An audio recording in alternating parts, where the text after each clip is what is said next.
Penvision TV presents.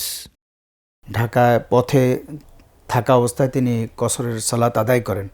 এখন তার গ্রামে তিনি পৌঁছে গিয়েছেন। তখন তিনি বলছেন যে যেতে যেতে এশার নামাজ হয়ে গেছে। তো মাগরিবটা তিনি এশার সাথে পড়ার নিয়ত করেছেন কসরের জন্য।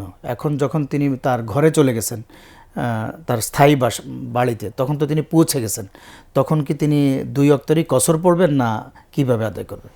এখানে মাসালা হলো মুসাফির ব্যক্তির জন্য 2টা সুযোগ। একটা হলো তিনি সফরে কসর করবেন, আরেকটা সফরে জমা করবেন। জি, এর মানে হলো 4 রাকাত বিশিষ্ট নামাজগুলোকে তিনি 2 রাকাত আদায় করবেন। করার এটা একটা অবকাশ দেয়া হয়েছে তাকে, রুখসাত, আবশ্যকীয় নিয়ম। জি, অবকাশ 4 রাকাত বিশিষ্ট নামাজগুলো 2 রাকাত পড়তে পারবেন।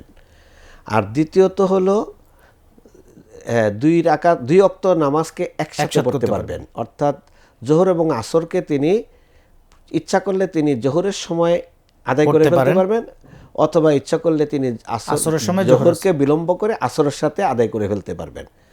এই 2 ওয়াক্ত এমনিভাবে মাগরিবকে তিনি এশার সাথে, এশাকে আগে নিয়ে এসে মাগরিবের ওয়াক্তে পড়তে পারবেন, অথবা মাগরিবকে বিলম্বিত করে এশার সাথে পড়তে পারবেন।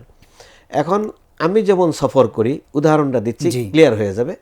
যে আমি সফর করতেছি চট্টগ্রামে, আগামীকাল আমার সফরের ডেট।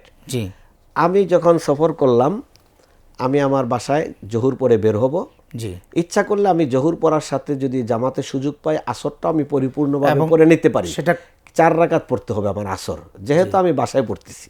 জি, অনেকে বলেন যে আমি যেহেতু নিয়ত করে ফেলছি, আমার অবস্থানটা, আমাকে অবস্থানের উপর ভিত্তি করে আমার হুকুম আসবে।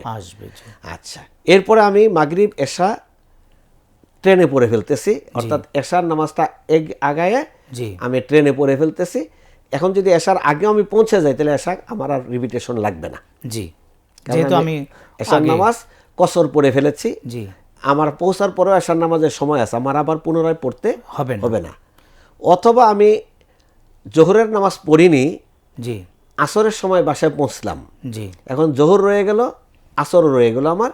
এখন জোহর আগে পড়বো, আসর পরে পড়বো, জোহরও 4 রাকাত পড়বো, আসরও 4 রাকাত পড়বো। যেহেতু আমি এখন সফরে নাই, আমি যেই অবস্থায় সালাত আদায় করছি সেই সালাতটাই আমি আদায় করব।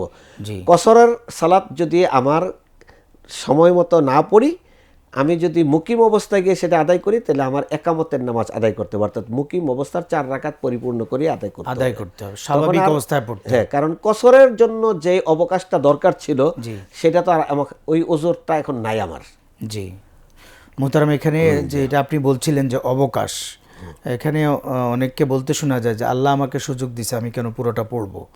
আল্লাহ তো আমাকে কসর করতে বলছে, আমি সুযোগ আছে, আমি চাইলে পুরো পড়তে পারি, আমি রিল্যাক্সে আছি, সফরেও আমি রিল্যাক্সে আছি, আমার নিজের গাড়ি, আমি চাইলে 4 রাকাতই পড়তে পারি।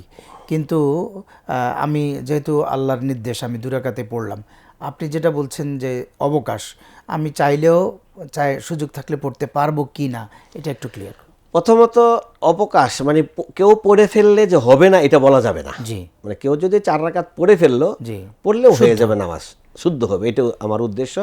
2 নম্বর হলো মা খুইয়ারা রাসূলুল্লাহ সাল্লাল্লাহু আলাইহি সাল্লাম বাইনা আমরাইনি ইল্লা ইখতারা আইসারাহুমা। রাসূল সাল্লাল্লাহু আলাইহি সাল্লামকে কোনো জিনিসের অবকাশ দেওয়া হলে তিনি সহজটাকে গ্রহণ করতেন। তাহলে আমাকে যেহেতু অবকাশ দেওয়া হয়েছে, সহজটা গ্রহণ করা তো আল্লাহ রাসূলের সুন্নাহ দেখলাম, সে দৃষ্টিকোণ থেকে আমি সহজটা গ্রহণ করতে পারি, হ্যাঁ, কসরটা। আবার কেউ কেউ এটাকে বাধ্যতামূলক মনে করেন যে মুসাফির, তাকে 2 রাকাত পড়া আবশ্যকীয়। এটা আবশ্যকীয়।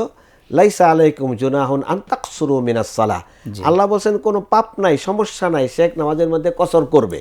জি, তাহলে এটার দ্বারা বোঝা গেল এটা অবকাশ। জি, তার পাপ নাই, সমস্যা নাই কসর করা, এটা তো বলে নাই। জি, লাইসা আলাইকুম জুনাহুন আন তাকসুরু মিনাস সালাহ।